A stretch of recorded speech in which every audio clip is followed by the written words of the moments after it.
Last summer, I decided to go on a solo camping trip. I needed a break from work and thought some time in the wilderness would be perfect.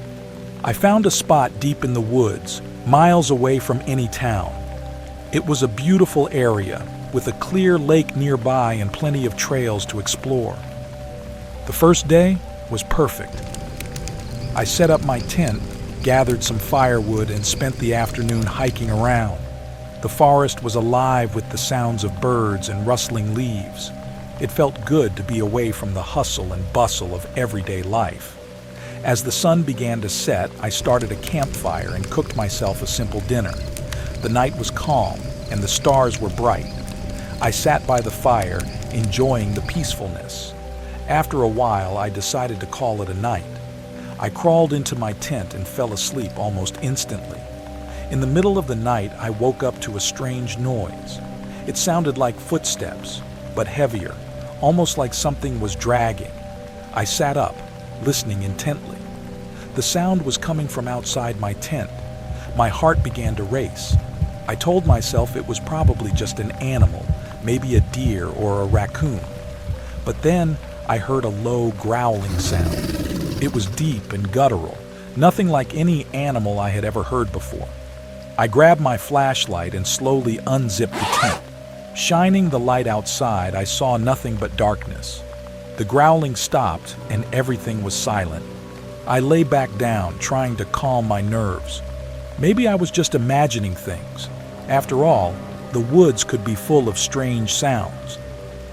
Eventually, I drifted back to sleep. The next morning, I woke up early.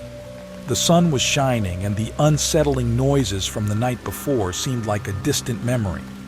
I decided to go for another hike, hoping to shake off the eerie feeling.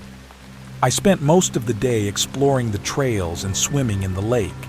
By the time I returned to my campsite, it was late afternoon. I gathered more firewood and started another fire. As I sat by the fire, I couldn't shake the feeling that I was being watched. The hairs on the back of my neck stood up, and I kept glancing around, expecting to see something lurking in the shadows.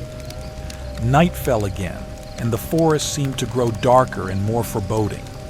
I decided to stay up a bit longer, hoping to catch whatever was making those noises. Around midnight, I heard the footsteps again, followed by the same low growl. This time it was closer. I grabbed my flashlight and a sturdy branch for protection. I stepped out of my tent, shining the light into the woods. The beam caught a glimpse of something moving between the trees. It was tall and thin, with long, twisted limbs. Its eyes reflected the light, glowing eerily in the darkness. Panic surged through me. I backed towards my tent, but the creature stepped closer, its growl growing louder. I swung the branch, trying to keep it at bay. It let out a bone-chilling scream, a sound that made my blood run cold. I turned and ran, not stopping until I reached my car. I fumbled with the keys, my hands shaking. Finally, I got the door open and jumped in. I locked the doors and started the engine, my heart pounding. As I drove away, I glanced in the rearview mirror. The creature was standing at the edge of the campsite, watching me leave. Its glowing eyes followed me until I was out of sight. I didn't stop driving until I was miles away, back in the safety of civilization. The next day, I returned with a few friends to pack up my campsite.